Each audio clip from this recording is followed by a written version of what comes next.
Call this meeting to order. Pledge of allegiance.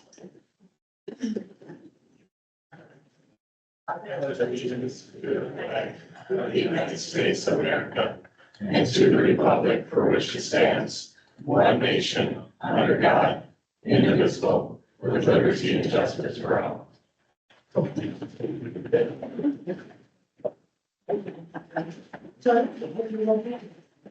Counselor Hyde, Present. Counselor Henderson, Present. Counselor Clay, Present. Counselor Johnson. Present. Okay, I'm sure most of you are here for one of the items on the agenda that we'll be covering a little bit later. The resignation of Mayor Suzanne Herstedt and filling of that position. We will be doing that tonight, but we'll be doing that under new business on the agenda.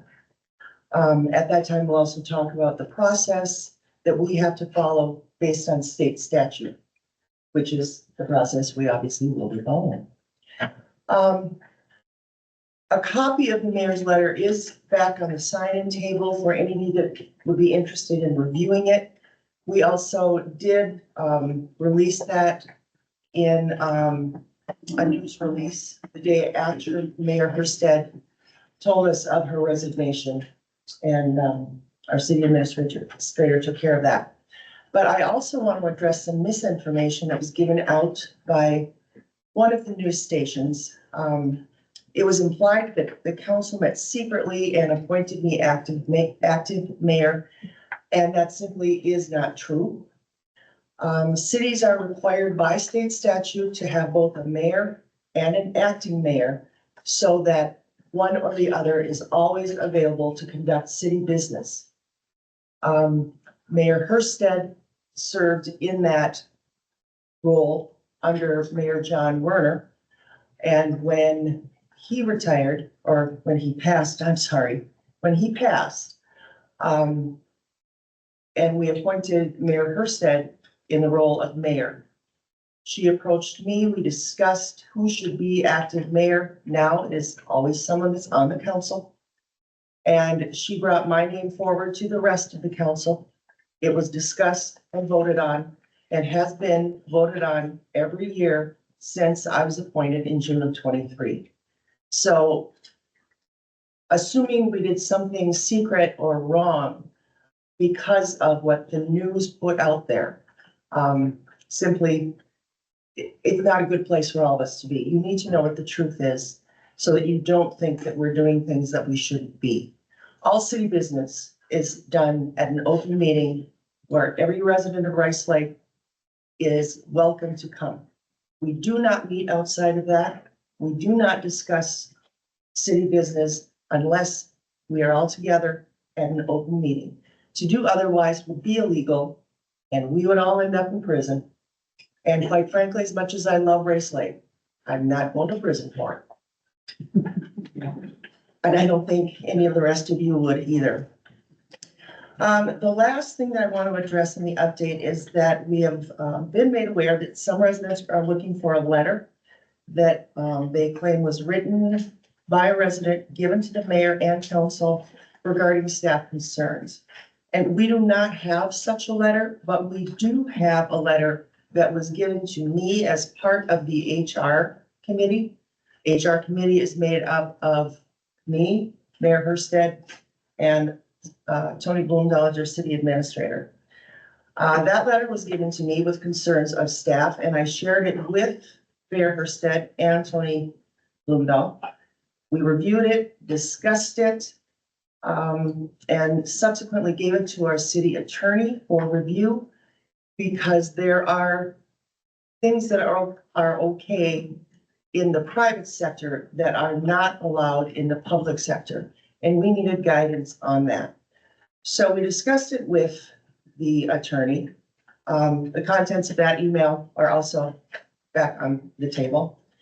But before we could bring it forward to full council to discuss, the staff actually sent an email to Mayor Herstedt and me asking for a face-to-face meeting, which we readily accepted. We met, we went over the items of concern in their email, As a council, we have started working on some of those things. We'll discuss that further at the end of our meeting. But I just wanted to let you know that the only letter we have is what we have released back there on the sign-in table, and that council is actively working with our staff to resolve the issues that they have brought forward to us. And that is all I have for the update.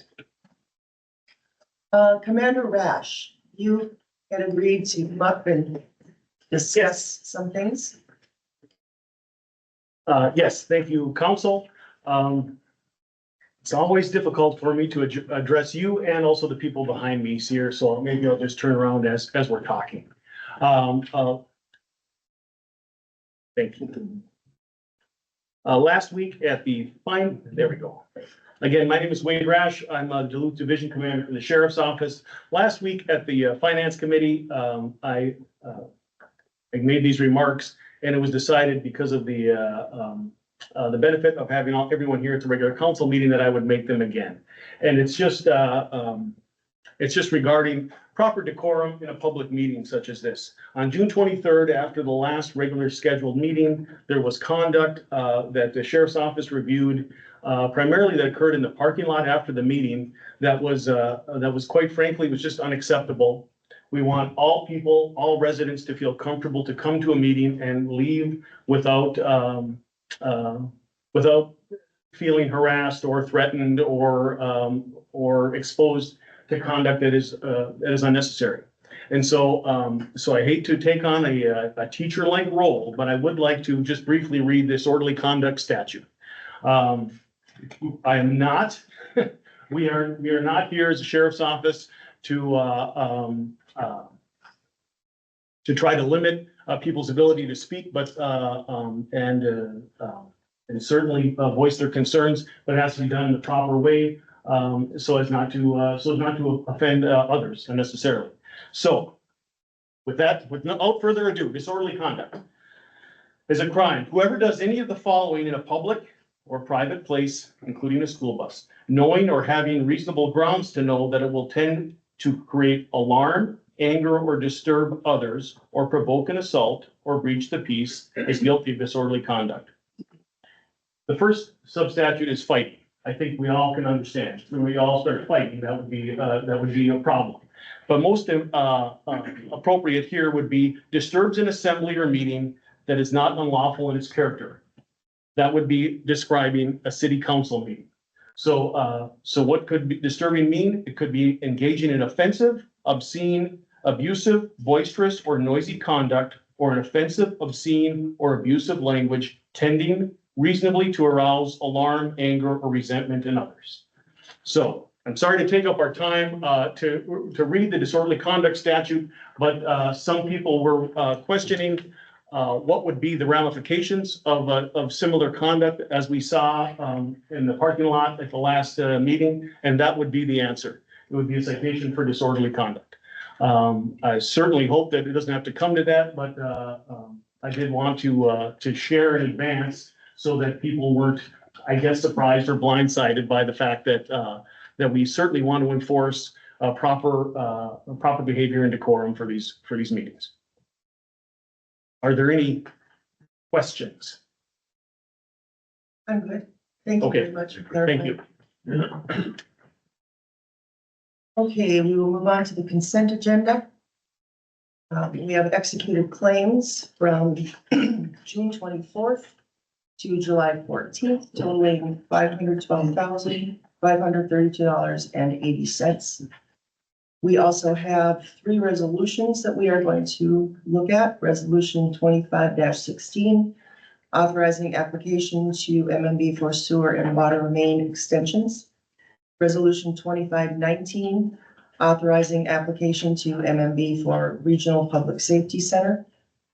Resolution 25-17, conflict of interest. I would ask that we remove the resolution 25-17 for further discussion outside of the consent agenda. Are there any other resolutions that you would like further discussion on? Okay, Then I am looking for a motion to approve the consent agenda with the exception of resolution 2517. I'll make to approve the consent agenda minus the 2517.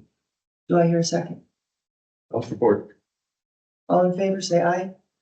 All opposed, say nay. Agenda passed. Tony, could you walk us through resolution 2517 and why we need that? Sure. So I'll just briefly read it, just kind of summarize it a little bit. The mayor and councilors, or the city of Rice Lake relies on the mayor and councilors to perform various tasks for the city that the city does not otherwise have staff to perform on their behalf, that are impractical to have performed by outside contractors due to the periodic and limited nature of the work to be performed, including but not limited to the following: plowing and grading of city roads, and inspection of city utilities, and general maintenance of city buildings and equipment. So this resolution states that Rob rules that councilors play in the functioning of a city, and that the city wishes to retain the services of Councilor Daryl Johnson to perform various tasks on behalf of the city. And that his hourly rate would be $32 an hour. And Councilor Johnson receives for his work performing various tasks for the city is as low as or lower than the price at which the services he provides could be obtained from other sources. So we have historically every year had members of council that have assisted when needed. It's not their normal job, doesn't take the place of any actual full-time staff that does these jobs, but on occasion, big snowstorm that lasts for 24 hours, we don't have enough staff to be out plowing the roads. So on occasion, we would call in. Mayor Warner would come in, Councilor Johnson has been in the past, Councilor Hagstrom. So this resolution just authorizes the city to pay the councilor $32 an hour to perform any of those duties for us. Are there any questions? Now, Councilor Johnson obviously needs to abstain from this vote. Do I hear a motion to approve resolution 2517? Make that motion. Do I have support? I'll support. All in favor, say aye. Aye. All opposed, nay. Okay, department reports. Financial report. For the month ending June of 2025, in our friends and checking account, we have $1,912,875.78. And in RBC investments, we have $1,618,268.87 for a grand total of $3,531,144.65. Building and zoning department. Carly? In the month of June, we had 1 commercial demolition permit, 1 commercial principal structure permit, 5 driveway access permits, 1 lot combination, 1 residential demolition, 1 residential detached garage greater than 1,200 square feet, 1 residential mechanical, 4 residential new dwellings, 2 residential plumbing, 8 residential over-the-counter permits, 1 right-of-way, and 1 wetland permit. Total valuation, $2,067,287. Total permit fees collected, $23,287.22. Thank you. Any questions for Carly? Public Works.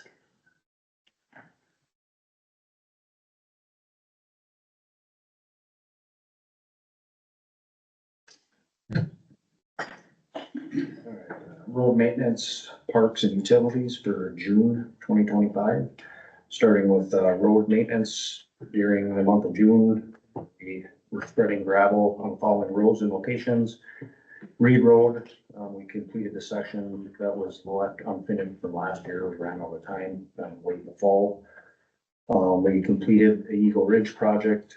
The gravel was applied starting at driveway 3730 and continued all the way to the turnaround. Rudder Road, covered the section between Fair Road and Willard Road. Additional roads, that are scheduled hopefully here for the end of the, last half of, the summer will be Rabine Road, West Nelson, and then the backside of, Fair Road. And there's one other road that wasn't added in here that I'm gonna do my best to get some spread on, will be Gothenburg. The goal was to complete these 3 additional roads that had a schedule for the dust control treatment. However, due to the shortage of just summer, we have guys taking vacation and whatnot.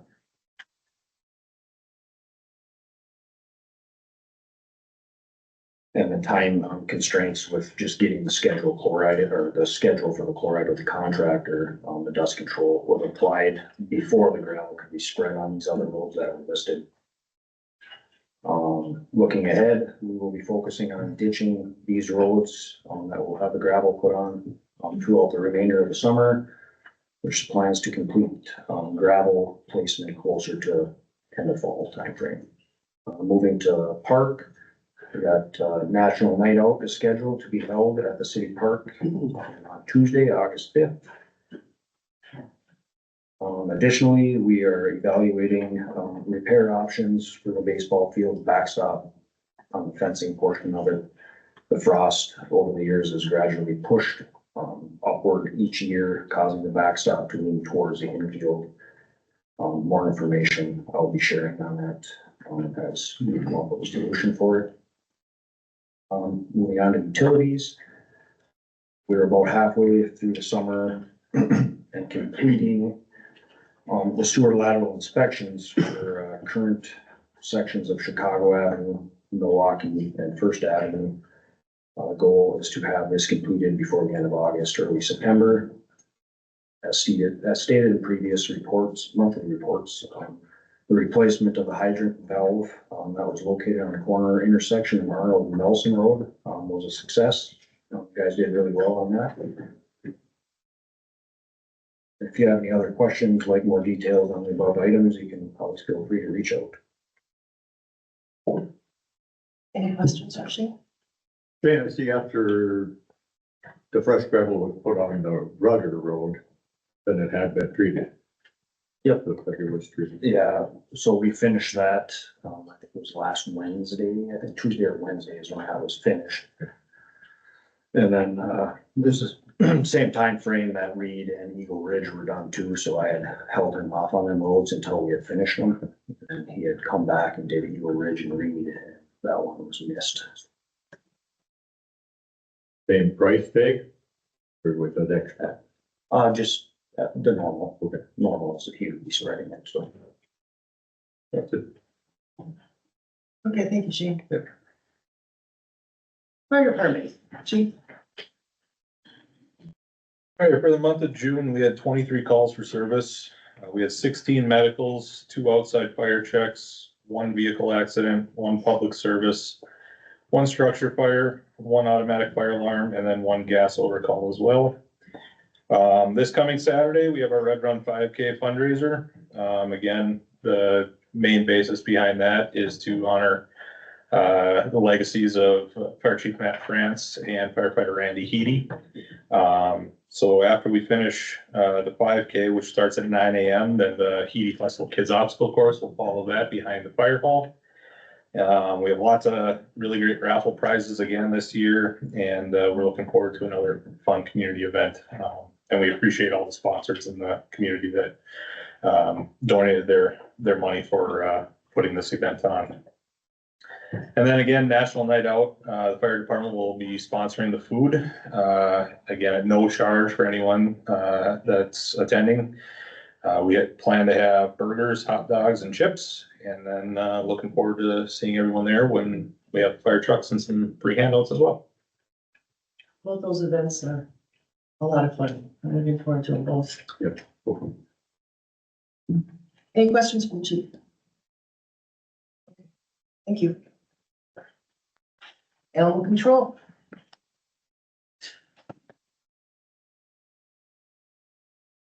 All right, on June 4th, we had, I got a call in the office here from a St. Louis County deputy regarding a dog that was picked up on Martin Road by a Good Samaritan.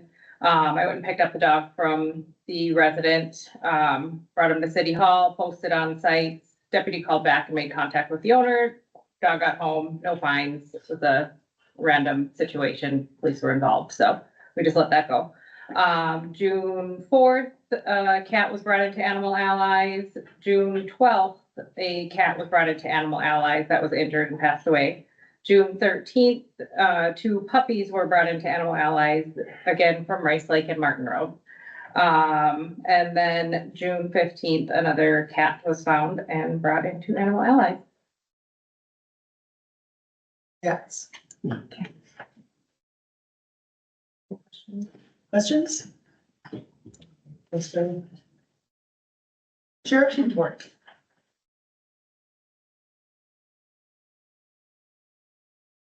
I guess for the month of June, it's pretty steady. It's been steady all summer. The biggest thing, I guess, more recently has been DWIs. They do happen. The biggest thing that I can ask is that people plan us over right home. The DWIs that I've seen recently have been fairly bad with their driving conduct. And if someone gets hit, it turns it to a whole different thing. And I'd appreciate to not have to go to an accident like that. So with the bars in town, I'd appreciate if people just plan sober rides and maybe, honestly, my big spiel for the last month, so. Okay, thank you. All right, on to new business. Resignation of Mayor Suzanne Herstead. I believe you've all had the opportunity to review that letter. I know personally, it makes me sad. I enjoyed working with Suzanne. I think we were a good team. But that being said, she has resigned. We need to determine if we will accept her letter of resignation. So we have resolution 2520 acknowledging resignation and declaring a vacancy. Do I have a motion to approve, or is there anything you'd like to discuss?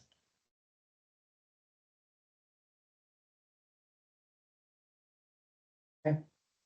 I'll look for a motion to approve resolution 2520, acknowledging resignation and declaring a vacancy.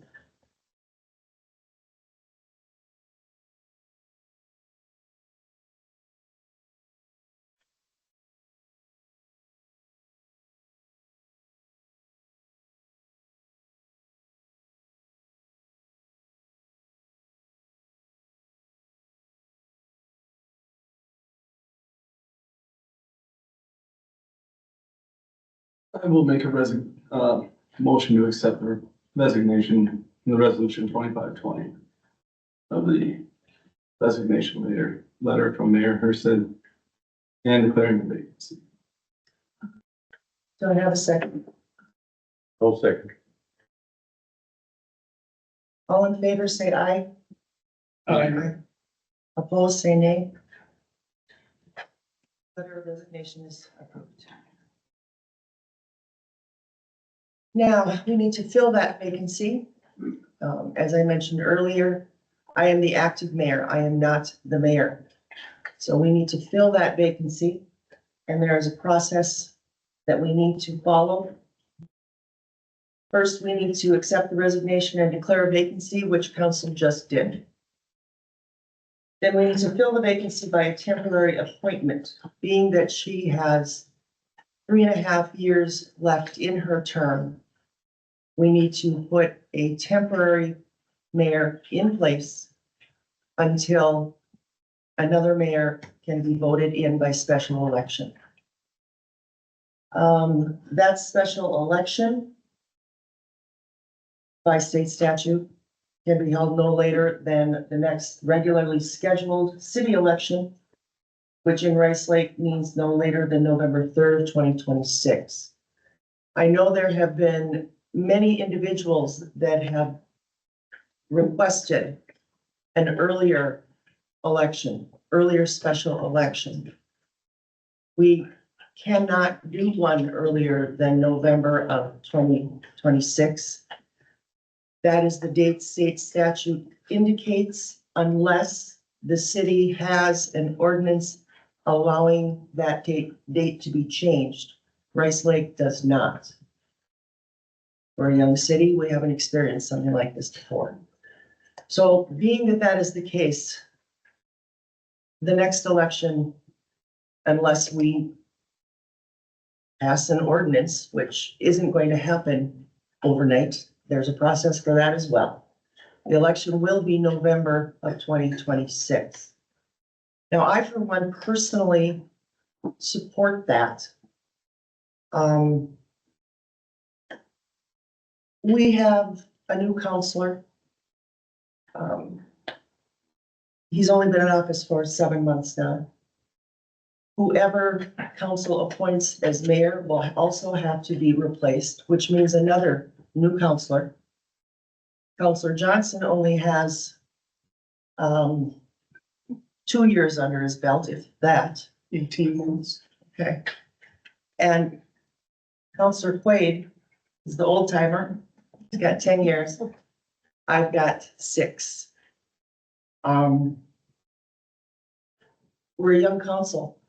So I would prefer bringing in another counselor and postpone the meeting and not even worry about it until November of 2026, so that the current people on council have time to get experience that is needed to run this city. When I came on, I had been on city utilities for 3 years, and I've been attending council meetings faithfully for those 3 years. It still took me a good 2 years to really get a handle on how to do this job. It's a lot more than just sitting up here 2 nights a month. You get that experience with time. And to have a new mayor come in the end of this year with a relatively new council, who's going to teach them? Who's going to mentor them? And I just don't feel it would be for the good of the residents of Rice Lake, but I'm one opinion. Council, your thoughts? I share that opinion. I agree. I agree. You guys, this has been a tough 6 months for me, 7 months. And so I would like a little more time for me personally. Really help me understand how everything works. I am still learning, so for me to push it off is better for me. I'd like to learn from you guys and hear from everyone too, so it's kind of, I've been in a tough spot, I feel like, for these few months. So if we could wait, I think that would be best for me personally, as I'm learning still too. I would like to open that piece up for public discussion. However, prior to doing so, I would like us to fill the vacancy of mayor. Anyone have a nomination? I will nominate Counselor Jamie Heim for mayor of Rice Lake. I am willing to do so.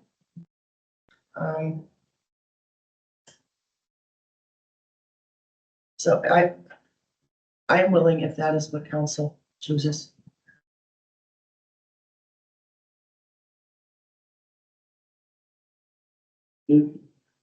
I'll support that.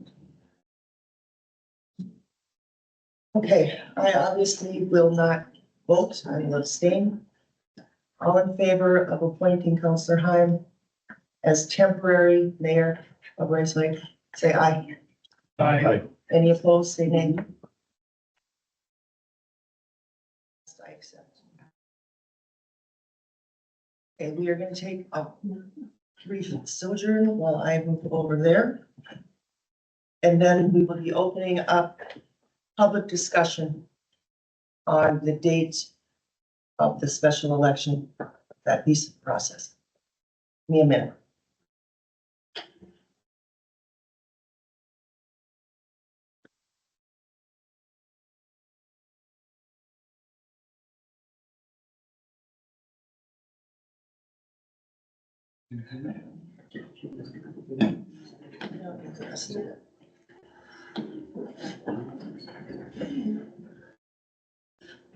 Okay, we are open. If you choose to come up and comment, please state your name, your address. You will have 5 minutes. And please keep in mind the respectful tone that we would like to conduct this meeting under.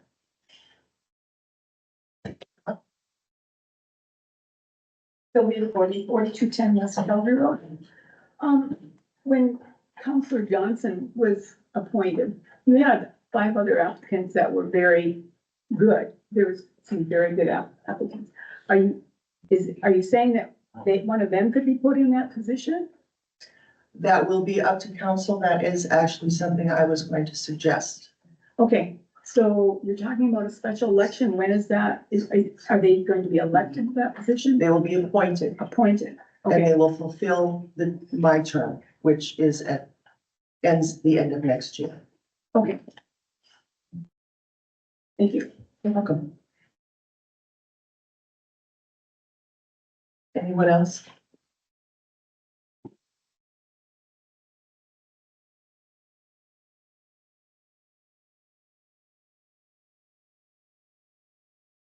No one else has any comments?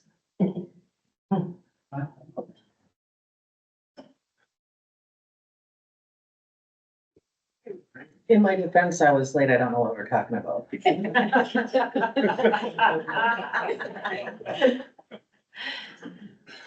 want me to give you a rundown? I'm sure I'll find out. If there are no more comments, I would just like to say one thing then. I know my choice as mayor is not what every single one of you wanted, and I appreciate that.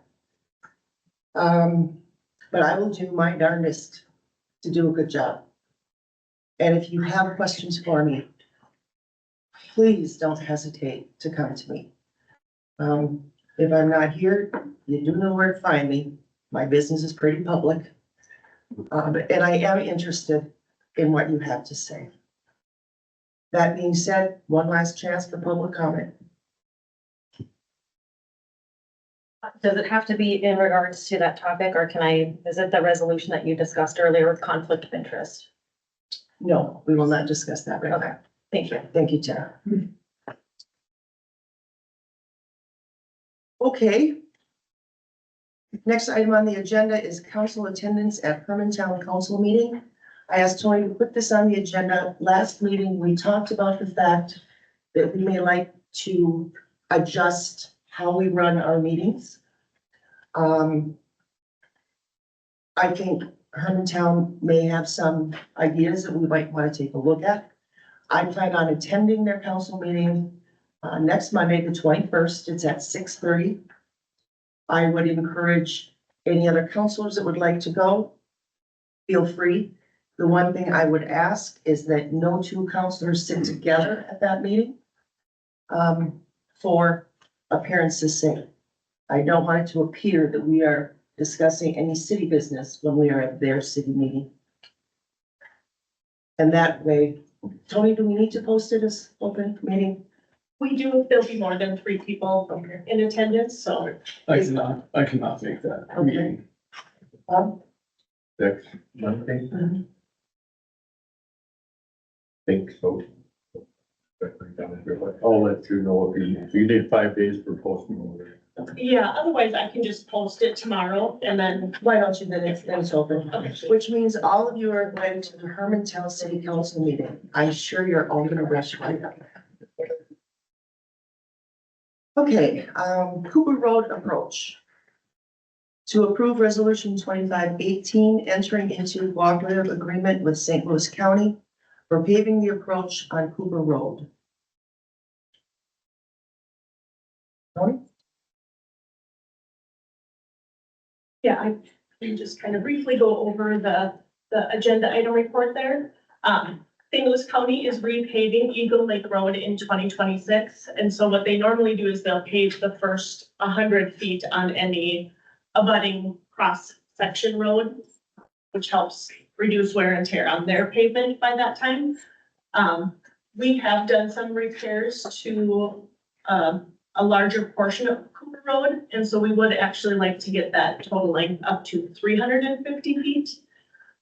So Shane has talked to St. Louis County, and they would be willing to use their contractor to pave that extra 250 feet. However, we would have to pay for that. That is estimated to be between 10 and 20,000. They don't know the exact numbers yet because that contract has not been put out for bid. So basically what this is asking is, will the city enter into a cooperative agreement with St. Louis County to pay for our portion of that project? Is it budgeted for? It is, yes. Questions? Discussion? Does that put the blacktop down as far as where the bridge is on the road? No, not quite that far. It's just about to where it goes down.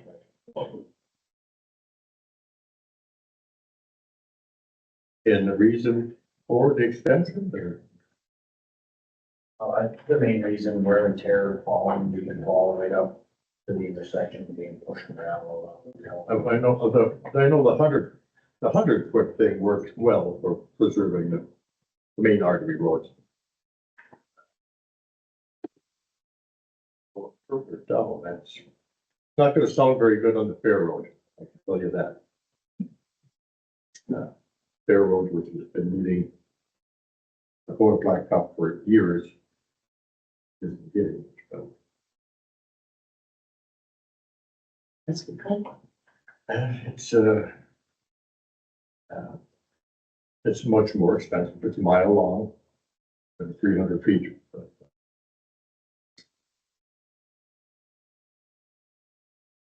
So, I agree with Bob.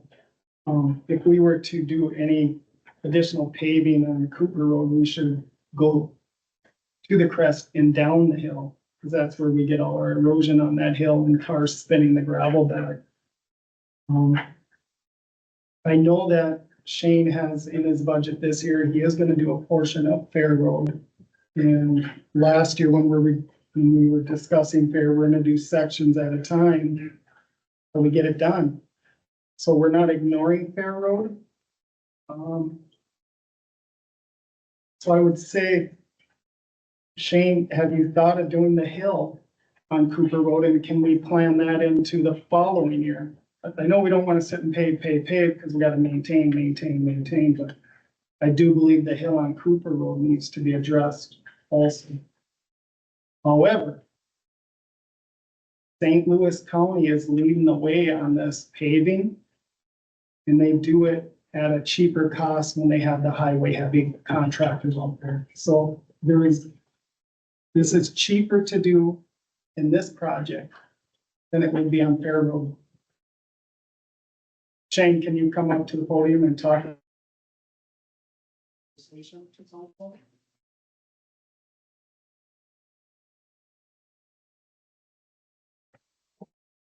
Yeah, it's definitely worth it. I would say that would be one of the main sections of it that you wanna do is the hill. There's lots of hills in Rice Lake that would benefit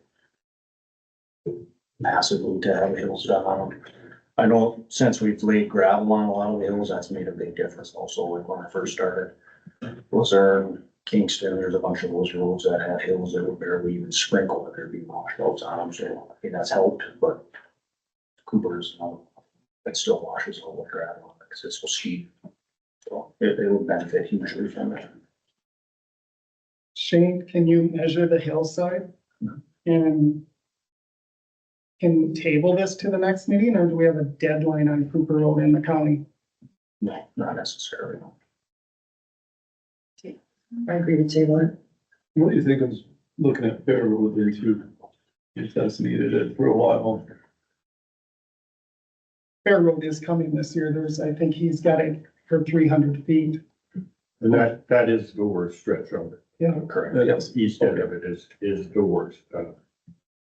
Doing it in patches, I guess, is a little odd, but it's affordable.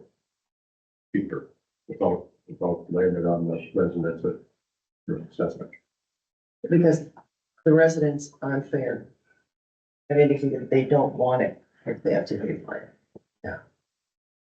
We'd be doing all the prep work for it also. We'd be removing the old asphalt and then doing the dirt prep and then We would do it. whatever contractor is awarded the bid, I guess, for the blacktop work on it. What is your schedule for Fair Road this year? I don't know, have both quotes this week. It's two quotes. Okay, So after that's finished, we can start removing and depending on the contractor schedule, I guess. That's like a mill and overlay then? No, we'll be removing all the existing blacktop from the county apron at 300 feet in. It was done about 35 years ago. And they did it at 1984 standards, or 87 standard, or whatever the year was that they did that. It was in real rough shape back then. They did a lot of digging, they pulled a lot of cedar and willow stumps out of there. They built it up pretty good for those times. We'll see what it looks like on the blacktop too. And I don't think that, there's a couple of spots that are quite low that probably could use a bunch of additional base on it, but that first 300 feet, I think that's to start. so you'll bring both of these projects to the weeks from now, is that what we're doing? Yeah, okay, that's fine. On the table and so on.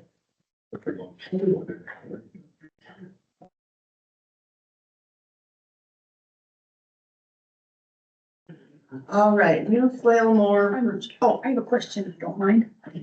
I've been listening closely, but you're talking about the extension of blacktop on Cooper Road? Is that correct? Yeah. And then also you mentioned a hill, is that going to be more? Of an extension then? Okay, so what does the city normally do on extensions? Is that? I'm kind of unlearned in this whole extension thing, but there's so much that they do put on, right? Like so many feet or whatever, Usually 100, about 100. 100, and then the Cooper Road wants how much more?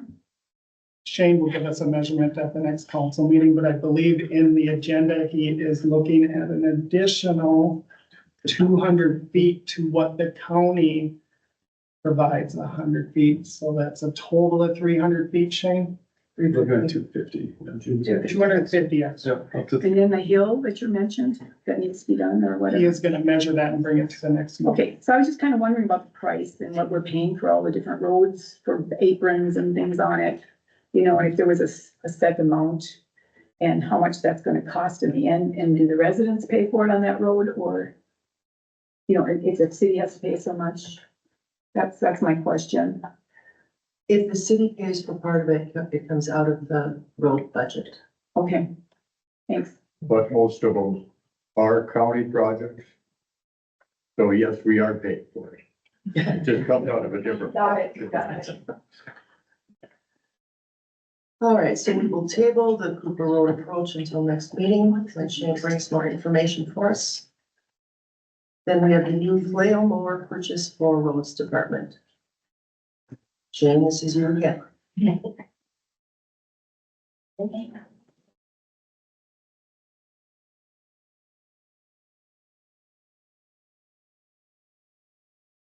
Our current mower setup with a flail and rotary head mower, was a 2009 Challenger. It was purchased in 2019 to mow brush and ditches and on all the city roads. It has served the city well since we've had it over the last 6 years. But we would like to replace the current mower due to the age and higher hours. And try to fall back on that 10-year cycle of the year of the mower and just wear and tear on them over those 10 years, same with vehicles. We have also had higher levels, different metals in oil samples when we've had it serviced, and prior intervals. And the flail head attachment is, it's in pretty rough shape now. There's quite a bit of money that's, gonna have to be put into it to repair that also. Two attached quotes, from Diamond Moores, were acquired through the state cooperative purchasing agreement, thus satisfying competitive requirements of the state. One quote is for the flail head attachment and one is for the rotary mower attachment. I'm recommending that we go with the flail head attachment for the total amount of the $172,482 for the tractor and the mower attachments.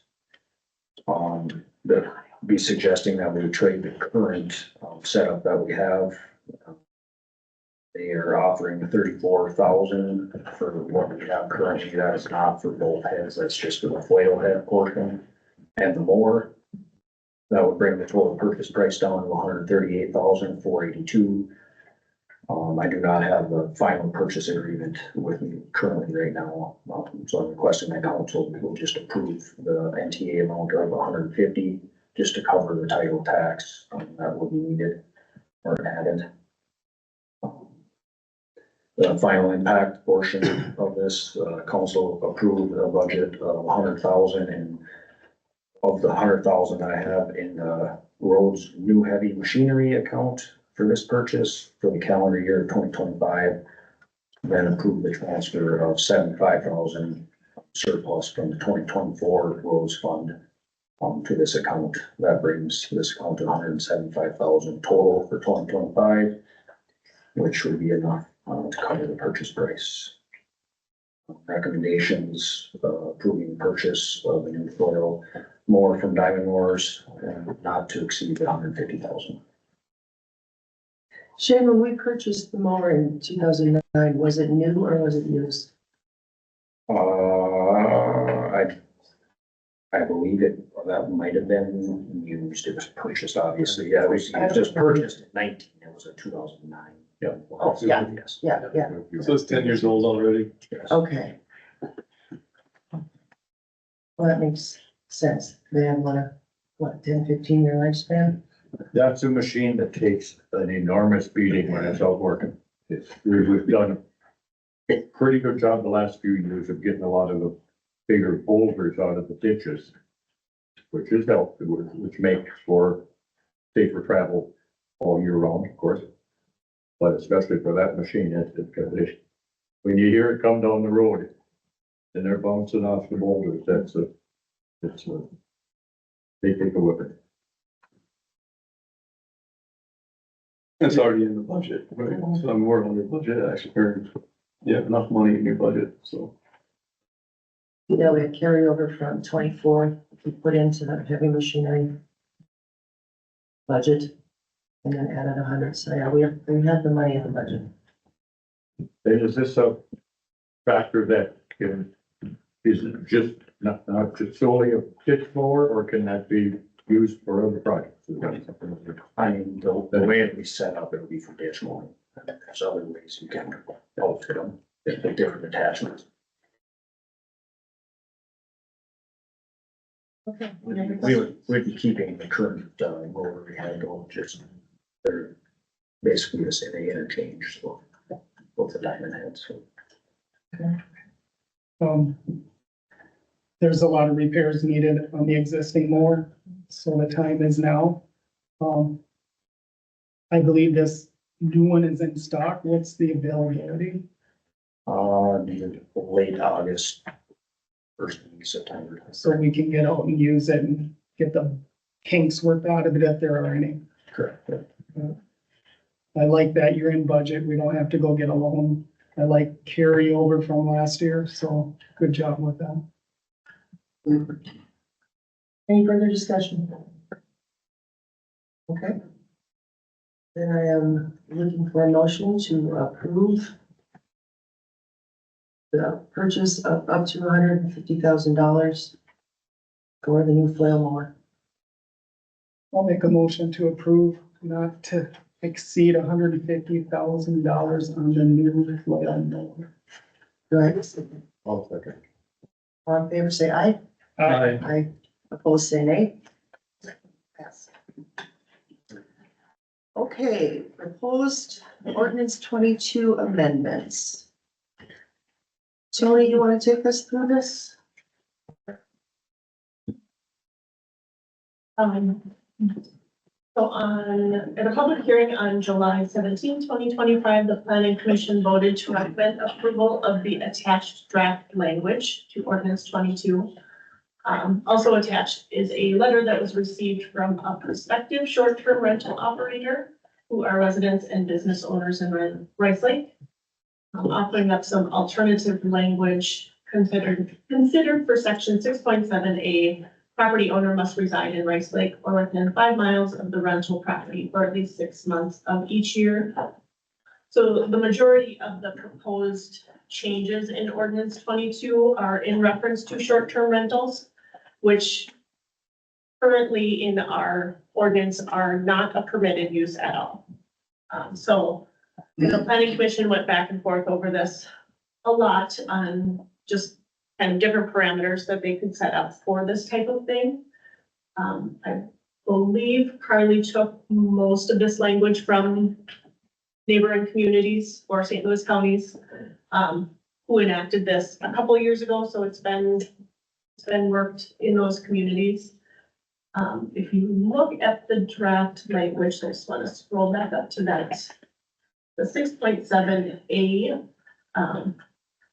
as it sits as the proposed draft right now, it reads, property owner must reside at the rental property for at least 6 months of each year or on property directly adjacent to the rental property.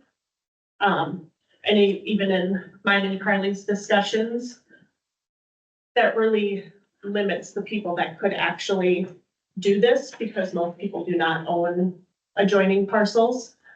So the proposed language that was offered up from, is this from the letter, or is this your proposed language? This was the initial proposed language that was presented to planning commission. Okay. So yeah, so that proposed language would read, property owner must reside in Rice Lake or within 5 miles of the rental property for at least 6 months of each year. And then there's a couple other changes that are noted in here, really just to the escrow dollar amounts for rezone applications and variance applications. So are we saying that they must reside at the rental property or directly adjacent, or are we saying within 5 miles? Or is it a combination of both? We would prefer to change it. But again, this was something that the planning commission had worked through, and this was their suggested language, was that it would be on directly adjacent to the rental property. And the 6 months portion, just to kind of put it into context, that's really your snowbirds. So when they're in Arizona for the winter, they can rent out their home here because they live here 6 months out of the year. I know we had a lot of people requesting us to look at this. What was the original reason we didn't allow it? That I don't remember for sure. So it wasn't allowed ever because this wasn't a thing 10 years ago, or it was happening, but it wasn't an issue. It didn't come up into discussion like it has now. So since St. Louis County added their short-term rental ordinance, it's really become an area of discussion. We're one of few communities that doesn't have some sort of ordinance in place, allowing for it somewhat. Most do. It's kind of across the board. Some are like, yeah, it's a free for all, it's allowed wherever. Some are conditional use permits. And as we know, conditional use permits run with the land. So that's kind of a challenging issue where, this property owner operator may do a great job with the short-term rental and then they sell it and there's no control over the next property owner. So we talked to City Attorney Mike Corey in working through all of this. And he actually had suggested the provisional use language. So our ordinance our permitted uses are defined as permitted without any special application, aside from like a building permit application, which is a separate thing. So we couldn't just list it as permitted uses in certain areas. I shouldn't say we couldn't. We could list it as a permitted use in certain areas. But we wanted to be able to have some sort of regulations in place so we can control it a bit. So this has kind of been a 2-year process of going back and forth and discussing with council, mayor, residents, business owners, folks who really, really want it and folks who absolutely hate the idea of it. So this has kind of come up as this is a compromise of sorts, and I think it will work. I'm the one who will administer the policies on it, who will, handle the permitting, the enforcement. And this works for my office as far as being able to handle those things. There's nothing crazy in there that we're asking of people.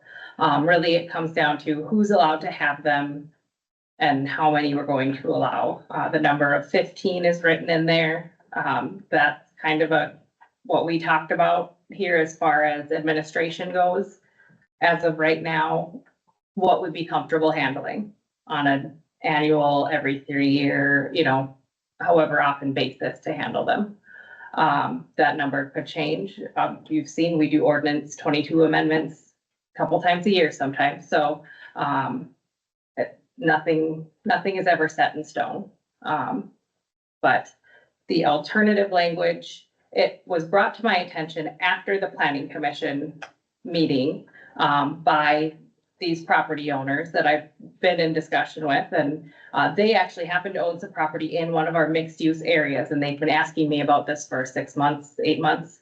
About, okay, do you think we'll be able to? And I'm like, I don't know, here's what we're working on. Well, the language that was approved, they would not be allowed to at all in our mixed use area where much higher intensity uses are allowed. So that's why, and I've never done that before. I've never proposed an alternative to what planning commission is recommending. But in this case, it was just kind of, oh yeah, in mixed use, it really makes sense. So, another suggestion may be to add it as a permitted use in mixed use zoning, following those same performance standards. So they still have to meet all of those other requirements. But I think in that case, they wouldn't be counted as one of the permits, because they would not need to obtain a permit to do it. So it's complicated, and I completely understand if you are not able to make a decision on it tonight, or it just keeps getting more and more complicated, and we're trying to do it right the first time. So. Well, I have to say, I like having tighter regulation. It's much easier to loosen that in the future than it is to tighten it if we're too loose to begin with.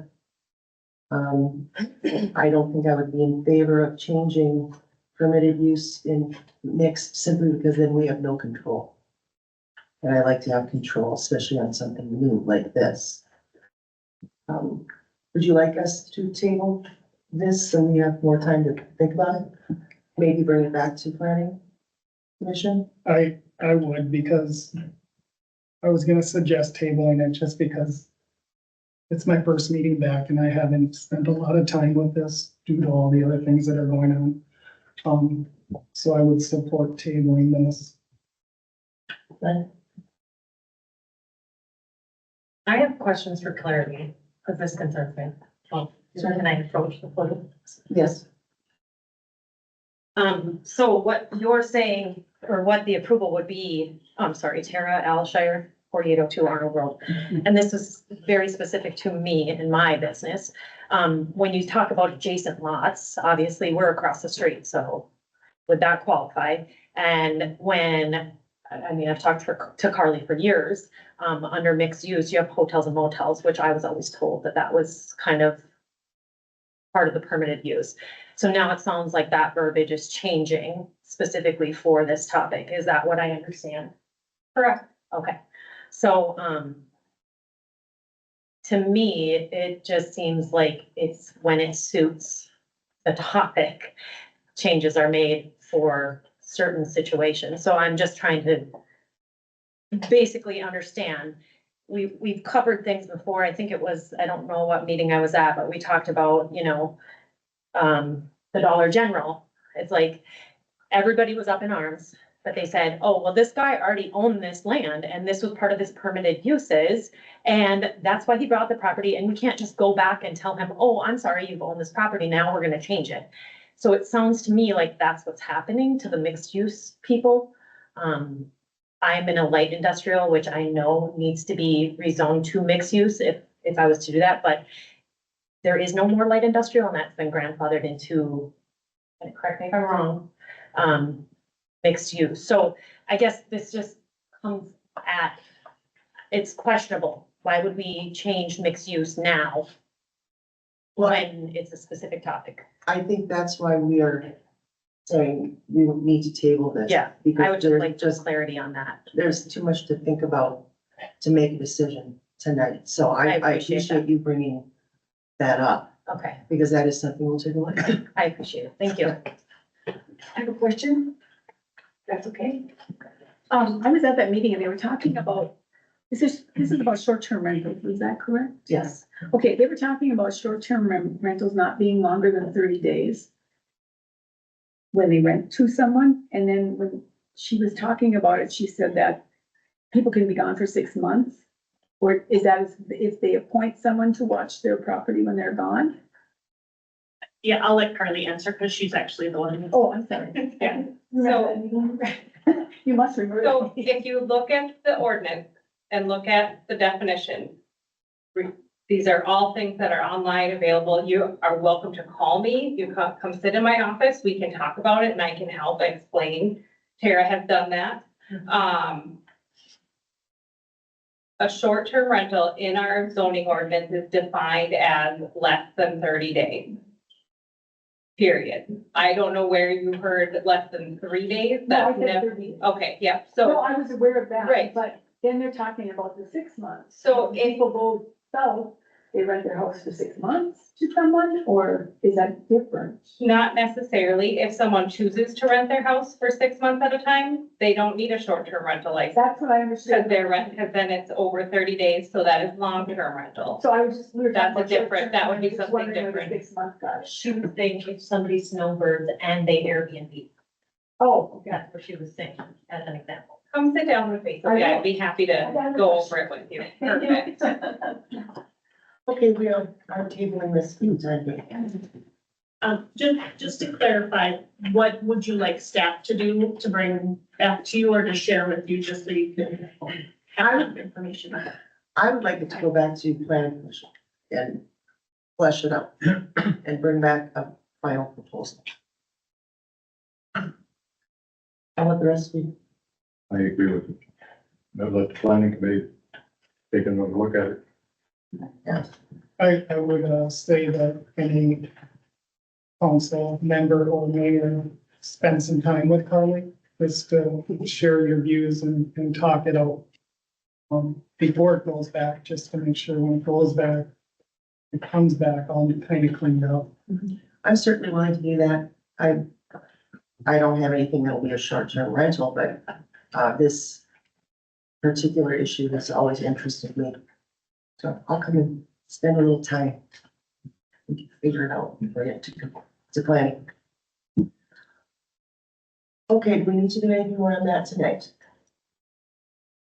No, okay. I'd just like to point out too, that the letter of support from what is it, the Access Property Management has a lot of good points in that letter. That's, if you've read that, I mean, Yeah. and make sure that the planning committee gets a look at this. A lot of good stuff in it. As we move forward, maybe we can look and just get a little more background on what the county is doing and maybe some other cities around us to see maybe a little bit more of what's normal, as this doesn't seem like we've had a lot of experience here. So if we want to move forward, I think it's good to kind of research this a little bit better, because I don't mind short-term rentals. I think we just need to clean this up maybe a little bit more. I agree. Because it's still so new, it's pretty much all over the board. I think we'll have, whatever direction you look at. Thank you. All right, we will move on to, council staff relations, the staff memo to council. I believe you all have in your packets have a copy of that email, correct?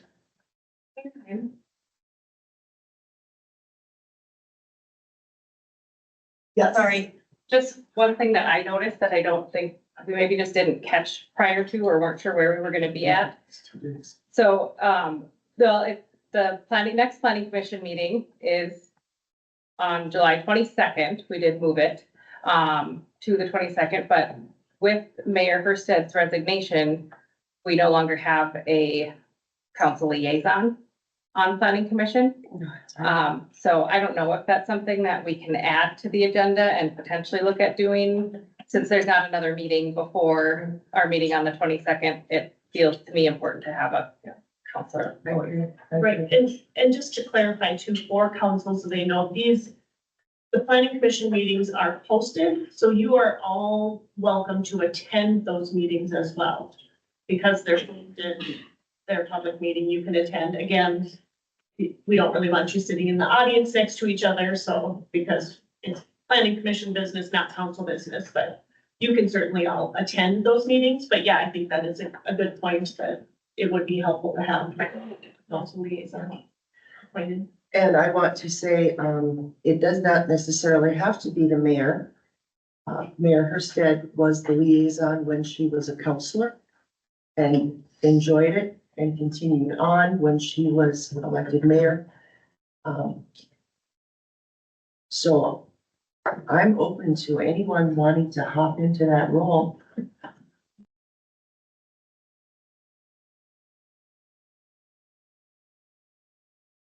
Come on.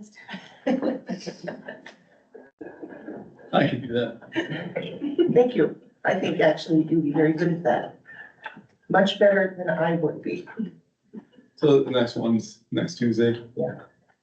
So, If I may, I have a question for Carly. A lot of people work 9 to 5, and I know the city offices are 9 to 5. Do you make special concessions to meet with people? That's, okay. Yeah, just send me an email to people so we can set an appointment for almost any time. Okay, thank you. Question. I do want to clarify, we probably do need a motion and official. Oh, do you? For that. Okay. Yeah. Then I will. And being that there is no financial gain to this, you are able to vote. You are able to vote. I'll accept a motion to appoint Counselor Hendrickson to planning and zoning as the liaison. Make that motion? Do I hear support? For support. All in favor, say aye. Aye. Aye. Opposed, say nay. Job. Now, staff memo to council. You have this in your packet. Again, there is a copy back on the sign-in table for any of you that would like to review it. I thought we would just go through these 1 through 4. And I can tell you what I know about them. Any actions that we have taken, that type of thing. Does that sound good? Okay, for this discussion, leadership refers to mayor and council. Staff refer to all employees and volunteers. The first item was unclear vision for the future. Staff feels we've not effectively communicated our vision and goals for the city, which leaves them unsure what long-range plan is and how they can help guide residents with questions. They ask that we communicate to staff and the public our goals and vision for the future of Rice Lake. And to clarify, they're not talking about the comp plan here. No, that 5 million page document. What they're talking about is a condensed version of what we would like to see happen for the next 3 to 5 years. We talked about this at last Monday's meeting. We did agree, we think it's a good idea and that we will move forward on that. So I believe we have begun to accomplish, item 1. 2 exhibits trust in leadership. There's very little engagement between leadership and most staff. There have been false statements made publicly. Leadership has failed to take accountability or advocate for staff. So what they ask is that we take accountability for false information that has been shared, publicly express our confidence in their expertise and abilities by denouncing false claims, and empowering us to do what they hired us for without micromanaging. They ask that we provide regular staff communications, may look like a monthly or quarterly, all staff email from council, providing updates on what they're hearing from the community and expectations that we have of staff. This should come directly from the council, not supervisory staff. Again, we briefly touched on this at our last meeting. Quarterly staff meetings between staff and council were suggested. I think we agreed. We like that idea. I am also willing to meet with staff face to face on a monthly meeting. I would like to limit it so that we don't have to post those meetings. I would like it to just be HR and staff, not the entire council. But any information that comes out at those meetings that should be shared, will be shared at the next council meeting. I think that will go a long way. For one, no more letters, no more emails. We'll communicate face to face. Much more effective, I think. And that's the way I like to do things. But as far as false information, I'm not aware of any specific incidences to be shared, but let's just be aware, if we're saying something is true, let's make sure it is. I know there are things out there in the community on Facebook that sometimes are hurtful to staff. We did specifically talk to our city attorney about those instances. And as a council, there is nothing we can do because that is every individual's First Amendment right. So although we can certainly do our best to make sure accurate information is out there, and we will continue to do that using our webpage and our city Facebook page, we cannot directly address any of these things that are on other Facebook pages. We don't have the legal right. Number 3. Undermining of expert staff, leadership provide public information without consulting staff, leading to confusion and information. I have been guilty of that. We ask that leadership direct questions to staff or verify information prior to making public statements. And that we consult with staff outside of city council meetings with any new questions that we may come up with so that they have time to prepare before the meeting, so we don't make them look like they don't know what they're doing. And I think that is a very, very fair request. As I say, I know I've been guilty, especially to Tony. Oh, Tony, what about that? Well, she has no idea that I'm going to ask that. She's not prepared, and it's bad on me to do that. So that will stop. Then the 4th was taking a look at our current HR structure. There are concerns that having the mayor and one of the counselors and the city administrator as HR is just too tight of a situation, that it may make staff hesitant to come to us with concerns because we're also the disciplinary board. We spent a lot of time talking about this with our city attorney, and there is no way to do that. Because we're a public entity, the council has to be involved every step of the way. Any disciplinary actions, with any concerns, changes in policies, there is no way around it. However, we can contact a consultant if we are dealing with a disciplinary issue, we can use a consulting firm to get their opinions, but ultimately it has to stay with council. And I know that's not what you all wanted to hear.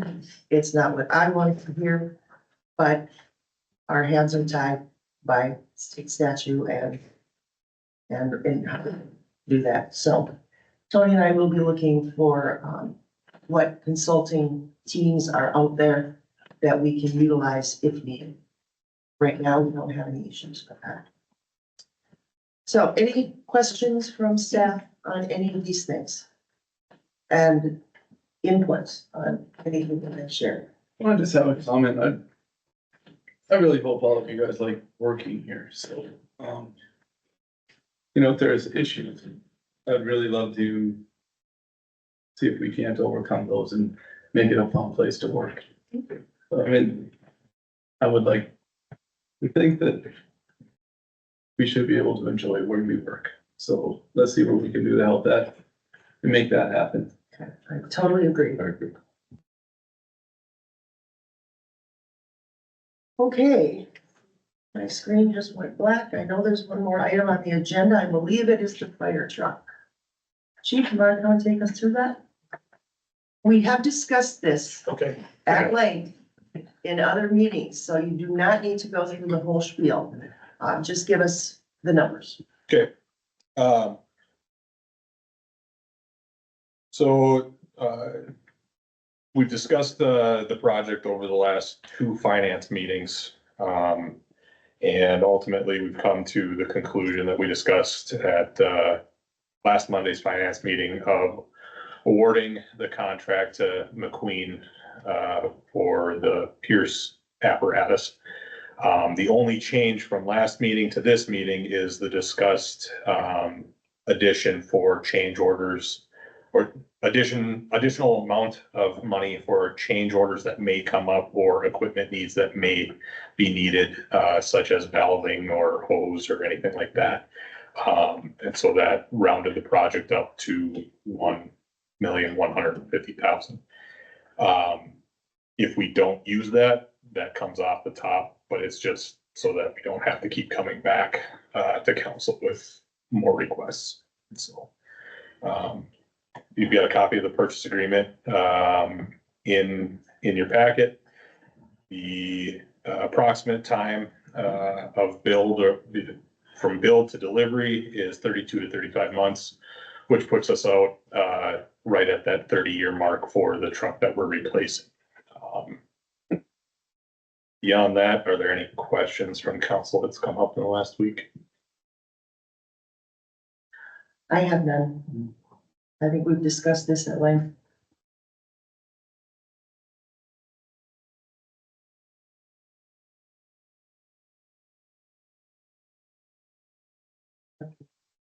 All right, if there's no further discussion, I would look for a motion to accept the proposal letter for the Queen purchase agreement.